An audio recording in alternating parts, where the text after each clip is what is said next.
Question ko lang din, since successful na successful yung Kim Pao series, kasama ka, so what's wrong with Secretary Kim, Yes! diba? So how does it feel working with them, and namimiss mo ba ang team nyo? Ang Uy, team oo mo, naman. Sobrang fun and light lang nung shooting namin, nung taping namin doon. Nakakamiss si Ate Kim kasi talagang siya yung napakaganda ng energy niya. Sobrang lagi kami nagtatawanan dahil sa kanya. Si Ate Anggi din. Congrats, Ate Anggi. Pati si Ate Fee. Everyone, nakakamiss sila. Pati yung buong production. Nakakamiss yun.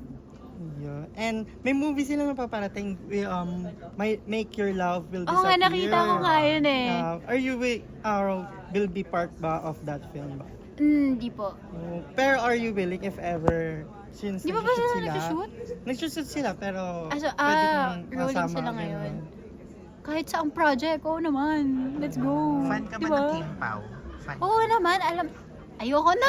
Sure ka ba? Hindi kasi Since yung nakakasama totoo, mo sila. sobrang nakakilig sila in person. Like, hindi kailangan, basta back of the cam, ganun talaga sila. So, Kamusta yan sa off-cam, gano'n, pag nakikita mo sila? wala, pag kahit magkatabi lang sila, alam mo yun, minsan yung tinginan lang nila, ganyan, yung asaran. Nakakaaliw, nakakatawa.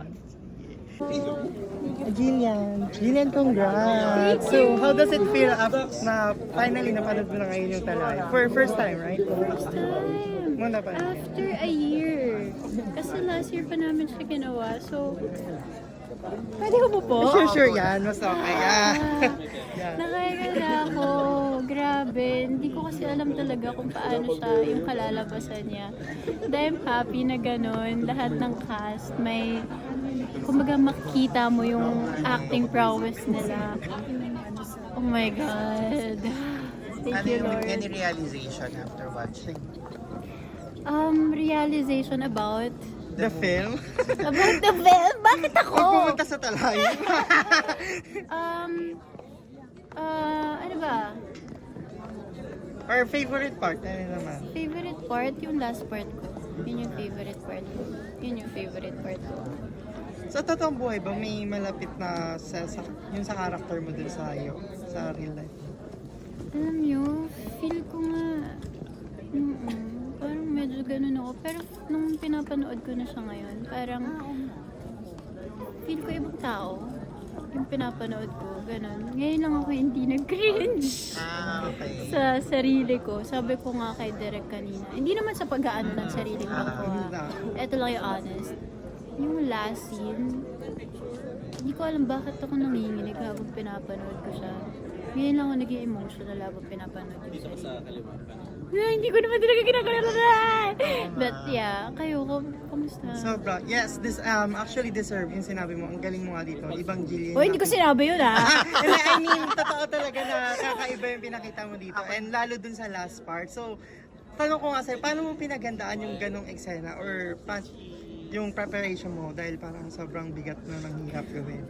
Well, yung time na yon talagang inilayo ko yung sarili ko from everyone. So, kung mag-focus sa sarili ko. Kung, di ba, nagsiset up pa, ganyan, sabi ko kay Direk, pwede po bang tumambay na ako dun sa kwarto? Para maramdaman ko na yung energy ng place.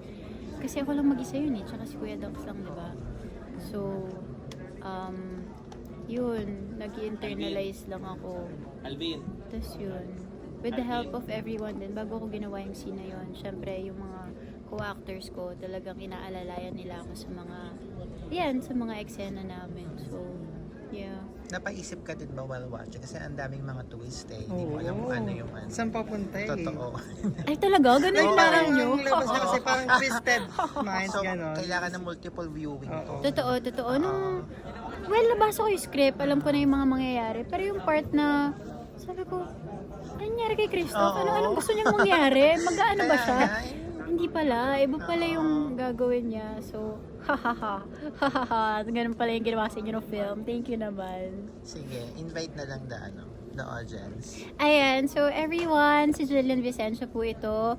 Gusto ko lang po kayong imbitahan na panoorin ng Talahib on cinemas nationwide. Nationwide na ba? Sa Gateway, sa kasi SM Cinemas. Sa SM Cinemas and Gateway, ayan, sa Sinag Maynila Film Festival. Sana po supportahan niyo po kami ang pelikulang Talahib by Direk Alvin Yapan. Ayan. Thank you. Thank you po. Thank you. Maraming salamat talaga Yes. pinanood nyo at nagstay Oo. kayo. Thank you. Question. Means a lot to me na. Kasi naramdaman nyo yung gusto kong iparamdam sa inyo. So, okay na. Kung ano mangyari man, kung ano man kalabasan, Lord, thank you for this project. Thank you for you guys na nanonood. Ayan. And thank you sa praises nyo. And what's next in you after the live? Mga pwede namin abangan sa'yo. As of now, panoorin niyo po ang Pajak Princess. Yeah. Ayan, araw-araw po yan, Monday to Friday sa TV5, pati sa Buko Channel. Ayun pa lang po for now. Ayun. And yeah, thank you so much, Thank Lilian. you. And super congrats again. sa Maraming film. salamat po. Thank you.